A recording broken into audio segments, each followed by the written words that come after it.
Oi, gente, tudo bem? Muita coisa aconteceu na minha vida depois do meu último vídeo. Eu e meu marido nos mudamos para os Estados Unidos e não vou dizer que foi falta de tempo de gravar, mas realmente eu peço desculpa para vocês que estavam esperando os vídeos. Eu preciso realmente me comprometer mais e dar continuidade nos meus vídeos porque eu sei a importância que eles têm, sabe? Bom, então, no último vídeo eu tava falando sobre a síndrome do pânico. Nos dois últimos vídeos que eu fiz, eu tava contando a minha experiência com a síndrome do pânico. E eu conto que com 14 anos comecei achando que minha mãe ia morrer, né? Eu acreditava que ela ia morrer. E eu tinha crises de pânico mesmo, de imaginar que minha mãe poderia morrer. Depois, com 16 anos, eu comecei acreditando que eu ia morrer. Passei a acreditar que eu ia morrer. E assim, eu tive diversas fases, sabe? Tive fases de não sair de casa por nada, assim, de ter medo de tudo, de não sair, de não fazer nada por causa disso. E tive fases de aloprar total, sabe? De pensar, pô, já que eu vou morrer mesmo, vou aproveitar e vou aproveitar o tempo que me resta.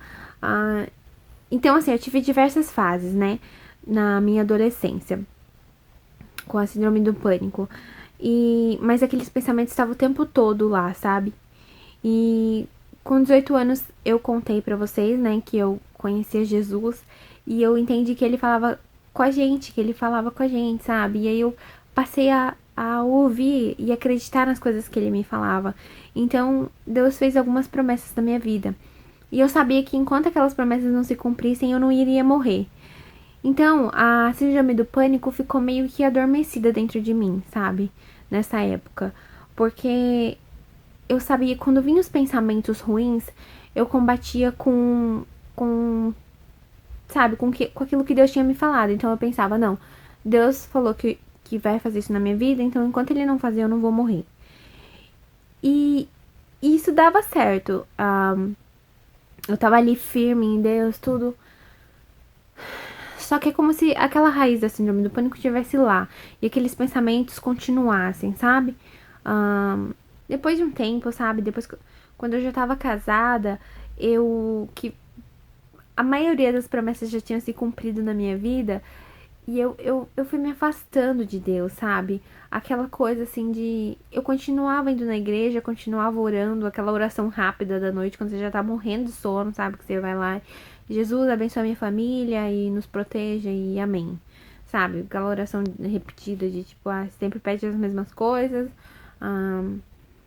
Agradecia na hora da refeição, ia na igreja. Só que meu coração tava longe, tava distante de Deus, sabe? E daí, conforme eu fui me distanciando, assim, porque é uma coisa tão sutil, sabe? Você vai deixando Deus de lado, você vai priorizando outras coisas, você vai deixando de ter tempo para Deus, de sentar ali no seu quarto, de conversar com Deus, de ter aquela intimidade, sabe? Que eu tinha antes. Eu passei a. Eu perdi isso, sabe? E fui me afastando, né? Como eu disse pra vocês, continuei indo na igreja, continuei fazendo minhas orações, mas o meu coração estava distante de Deus.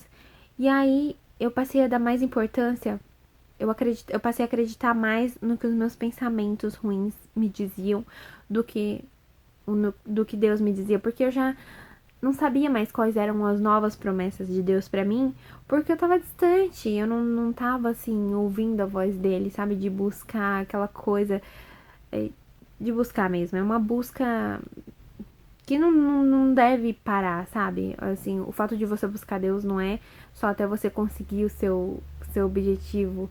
Tem que ser constante, porque senão os pensamentos ruins vão dominar você de novo, sabe?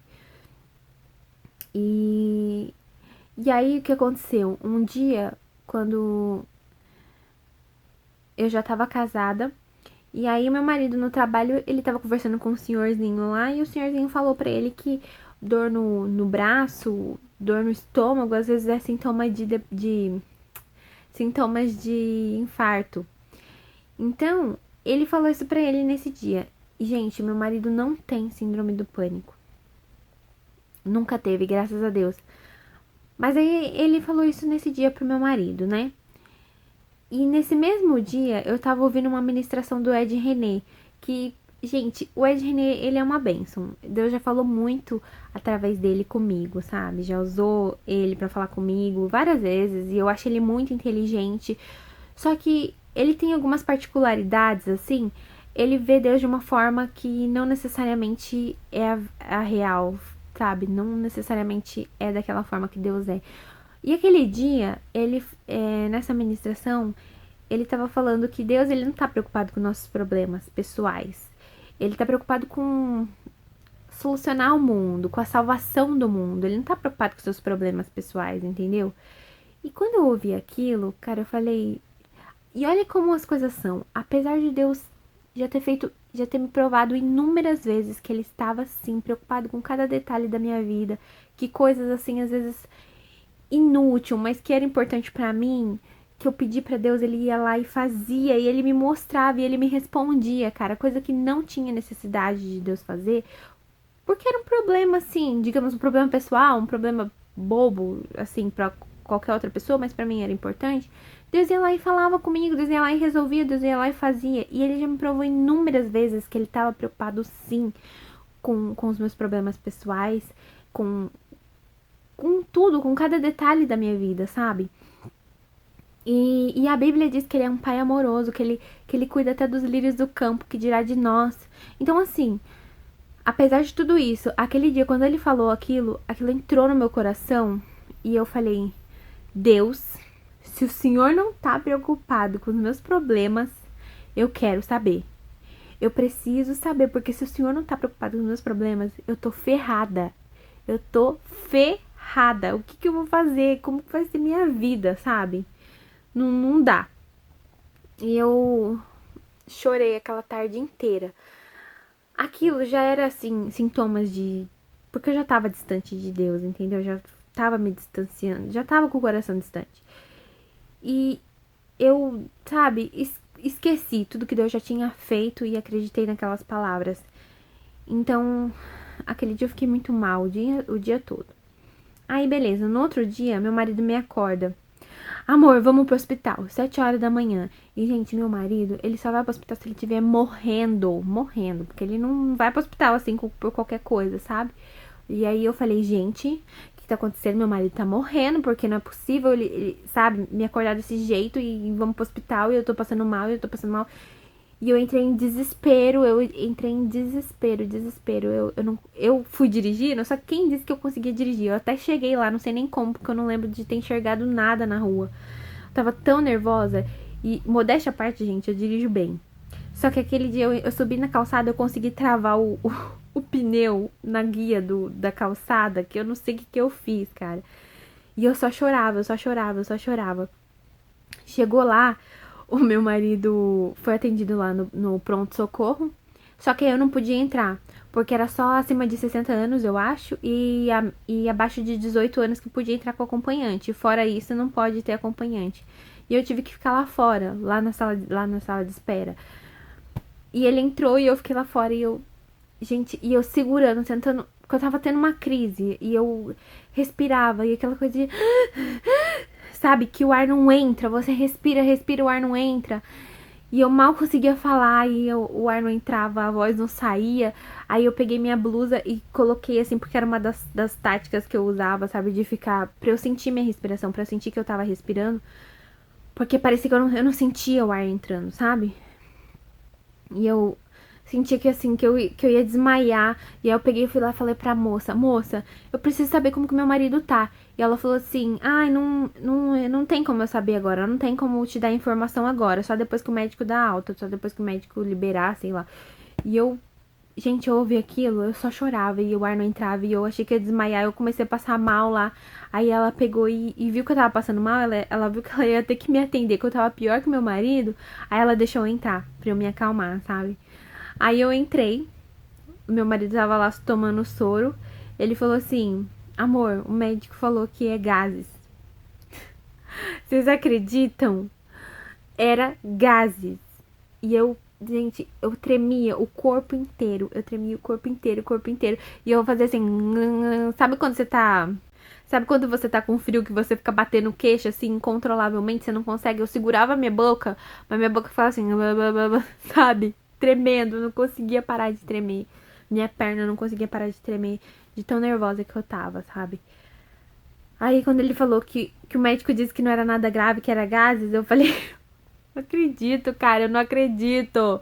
Pra você ver como as coisas são. O inimigo arma um circo e te faz de palhaço ali no meio. Foi assim que eu me senti naquela hora, sabe? Aí aquele dia eu dormi a tarde inteira, porque parece que eu fui atropelada por um caminhão. A gente fica assim, porque a tensão é tão grande que mexe com todos os músculos do seu corpo. Você fica com dor no corpo inteiro depois que isso acontece. Eu fui pra casa e dormi a tarde inteira. E, gente, aquele dia eu vi que que o inimigo armou cada coisa, sabe? Desde o dia anterior, do que eu ouvi, do que meu marido ouviu, tal, pra chegar naquele dia, ele armar o circo e me fazer de palhaça ali no meio. Então eu falei, cara, não dá. Não dá, chega, eu preciso buscar essa cura em Deus, porque a síndrome do pânico tá ali adormecida dentro de mim, assim, adormecida porque eu não tinha mais as crises, né? Eu tive esse dia que serviu também pra eu despertar, sabe? Que eu precisava de uma cura, que eu precisava buscar isso em Deus. Mas assim, os pensamentos de coisas ruins estavam ali o tempo todo na minha mente. O tempo todo eu passei a conviver com isso, eu passei a me acostumar com esses pensamentos, entendeu? Aquilo era o normal pra mim, já tinha se tornado algo comum. Então, eu falei, não, cara, eu preciso buscar isso em Deus, eu preciso buscar essa minha cura em Deus. Assim como Deus me curou da depressão, Ele pode me curar desses meus medos também. Porque eu tinha medo, gente, eu tinha medo o tempo todo, passando pensamentos ruins na minha mente, eu sentindo medo e eu, tipo assim, vinha um pensamento ruim, eu sentia o medo e beleza, vamos continuar. Vinha um pensamento ruim de novo, eu sentia medo, beleza, vamos continuar. Só que era o tempo todo, cara, isso cansa de um jeito, sabe? Porque chegou uma hora que eu falei, cara, eu não aguento mais, eu não quero mais isso pra mim. Não aguento mais viver assim. E aí eu decidi tomar uma atitude, decidi buscar a cura em Deus, porque eu sabia que ele já tinha me curado da depressão, ele já tinha me curado dos ciúmes obsessivos que eu tinha. Eu sabia que ele podia me curar disso também. Eu tinha certeza, sabe? Aí eu passei a buscar isso em Deus, passei a pedir pra ele me curar disso. E, gente, uma coisa muito importante que eu quero falar pra vocês. Eu tô aqui contando a minha história, a minha experiência, porque eu sei que vai servir de inspiração pra muita gente, para as pessoas entenderem que Deus, ele pode curar, sim, esse tipo de problema psicológico. E ele deseja te curar, porque isso te... Cara, isso não serve de nada pra Deus, isso só te limita, os problemas psicológicos só te limitam, te aprisionam mesmo, sabe? Então ele deseja sim te curar. Ele não desejou só me curar, só eu, entendeu? Ele deseja curar você também. Só que você precisa acreditar e buscar isso em Deus. Só que não necessariamente Deus vai fazer exatamente da mesma forma que ele fez comigo, porque Deus, ele tem multiformas de agir, sabe? Ele... A depressão, por exemplo, Deus me curou na sala da minha casa, entendeu? Os meus medos, ele me curou num seminário de cura e libertação da Neuza Tioca, que teve em São Paulo. Só que assim, não é porque ele me curou na sala da minha casa que você vai querer que ele faça exatamente igual com você. Porque Deus, ele tem diversas formas de agir e ele quer agir... De repente ele quer agir de uma outra forma na sua vida, mas ele... Entendeu? É isso que eu quero que você entenda. Não limite a Deus, não queira que seja exatamente da mesma forma. O importante é que ele vai te curar, entendeu? Você precisa acreditar nisso e ele vai te curar, independente se é na sua casa, se é na igreja, se é em qualquer lugar. A minha depressão, como eu disse, a minha experiência foi na sala da minha casa, que eu conto no meu primeiro vídeo aqui do meu canal. A síndrome do pânico, esses meus medos, foi no seminário de cura e libertação. Eu já tinha ido num seminário desse na minha cidade, lá em Sorocaba. E daí, quando teve em São Paulo, eu falei, cara, eu vou nesse seminário e Deus vai me curar lá. Eu tinha certeza, sabe? Quando eu pus todas as minhas expectativas, assim, em Deus primeiro, né? Claro, em Deus. Mas eu sabia que Deus ia me curar naquele seminário. E eu fui com essa expectativa. E foi exatamente o que aconteceu. Foi incrível, incrível. Eu fui chamada para ministração individual. Talvez você não conheça o Ministério da Neuza Tioca, que é o Seminário de Cura e Libertação do Ministério Ágape e Reconciliação. Foi no Bola de Neve da Lapa, em São Paulo. Mas é o que eu tô dizendo pra você. Não é porque Deus me curou lá que ele só vai te curar se for lá. Não. Ele tem... Cara, no limite é Deus. Deus, ele tem inúmeras formas de agir. O importante é você acreditar na sua cura, acreditar e buscar isso em Deus. Então, quando eu falei, cara, eu vou buscar a cura dos meus medos em Deus, porque eu tinha medos, assim, eu tinha medo de viver, eu tinha medo de morrer, eu tinha medo de ter medo, medo de não ter medo, porque eu tinha medo de não ter medo e acontecer alguma coisa porque eu não tinha medo, você entendeu? E eu tinha medo de ter medo e acontecer justamente porque eu tinha medo. Então, eram coisas assim, cara, quem não entende vai falar que é loucura. Só que a gente sabe que só a gente entende as loucuras da nossa mente. Eu tinha medos o tempo todo, constantemente. Eu já tinha me acostumado a viver com aquilo. Até que chegou esse dia eu falei, não, eu vou buscar essa minha cura em Deus. Eu preciso tirar essa raiz de dentro de mim, essa raiz de medo de dentro de mim. Porque esses medos estão, sabe, me limitando, estão me fazendo mal. Eu sabia que Deus podia me curar, porque isso é o principal que eu quero que você entenda, sabe, com os meus testemunhos aqui em relação à minha vida. Que você entenda que Deus, ele pode te curar, ele deseja te curar. Porque quando a gente não sabe disso, a gente acha que a gente tem que conviver com isso, a gente não vai buscar isso em Deus, entendeu? E Deus, ele só precisa da sua fé, de você acreditar que ele vai te curar, que ele pode te curar. Então eu fui nesse seminário, fui chamada para ministração individual e foi muito incrível que a mulher que, cara, ela não me conhecia, ela não sabia de nada da minha vida, só que parecia que ela tava lá desde a época que eu tava na barriga da minha mãe, desde quando eu nasci, parecia que ela tava lá. Mas é porque o Espírito Santo tava lá e ele sabe de todas as coisas, ele conhece o seu interior como ninguém, como nem você mesma entende o seu interior como conhece o seu interior como Jesus, sabe? E aí ela começou a me falar que os meus medos vieram desde quando eu tava na barriga da minha mãe. E foi muito incrível, porque minha mãe sempre conta que quando... E eu não contei isso pra ela, mas a minha mãe sempre falava que quando ela tava grávida de mim, meu pai batia nela, meu pai dormia armado com a arma embaixo do travesseiro dizendo que ia matar ela. Então, assim, aqueles medos que ela tinha, os sentimentos que ela tinha, e inclusive tem estudos que falam sobre isso, que os sentimentos que a mãe sente passa pro bebê quando ele tá na barriga da mãe. Então, eu acho que foi isso que aconteceu comigo, sabe? Foi o que ela me disse, que os meus medos vieram desde a barriga da minha mãe. E fez todo sentido, sabe? E naquele momento, Deus me curou daquilo, desses meus medos. E, cara, foi incrível, incrível, incrível.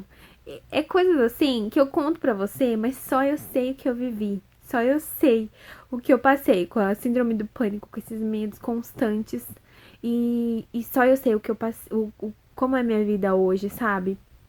Livre disso. É tão maravilhoso, que eu não tenho como explicar pra você. Você precisa viver pra você entender, sabe? São coisas assim, são experiências que só a gente vivendo mesmo. E inclusive tem gente que não acredita. Mas, cara, quem não acredita fica muito difícil Deus te curar, porque você precisa ter fé, entendeu? Então é isso que eu quero mostrar pra você. Eu não vou conseguir passar exatamente o que eu vivi com Deus, porque isso é uma experiência totalmente individual. E você precisa ter as suas experiências individual com Deus. O que você precisa é acreditar. Somente acreditar e buscar Deus com todas as suas forças. Gente, eu vou parar por aqui. O meu celular, ele só grava 10 minutos. Eu vou editar o vídeo, vou postar. E eu vou voltar logo lá no próximo vídeo, tá? Já tá acabando aqui. Eu vou juntar. Já deu 2 vídeos de 10 minutos. Vou juntar aqui e vou postar pra vocês.